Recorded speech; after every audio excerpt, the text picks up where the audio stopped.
Now, South Korea's central bank has recently been under growing pressure to cut its key interest rate. This as the general election is on the horizon and the economy remains rather listless, with little hope for a solid recovery anytime soon. For more on the various pressures the Bank of Korea is facing, Hwang Ji-hye reports.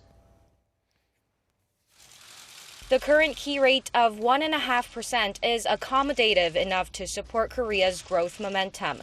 That's what Korea's top central banker Lee Ju-yeol has been emphasizing while expressing skepticism about the positive effects of a potential cut.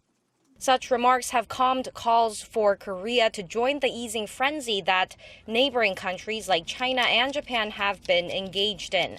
But with the general election around the corner, pressure for more easing has returned.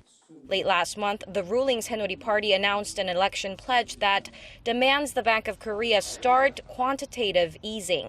It proposed the central bank buy bonds from state-run banks and purchase mortgage-backed securities. It's hard to say who is right or wrong, as the ruling party's proposal would have side effects.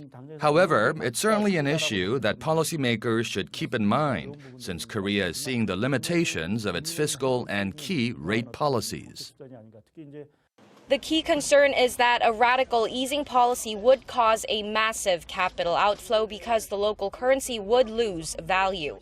Unlike Korea, experts say the U.S. and Japan that have already introduced quantitative easing are countries that hold key currencies. Switzerland and Norway were not able to lay out QE measures, although they're both advanced nations with a stable currency. That's because they also face uncertainties over exchange rate volatility and whether they're able to control it. Given such concerns coupled with the law guaranteeing the BOK's independence to set monetary policy, some say the ruling party's campaign pledge could not be enforced anyway.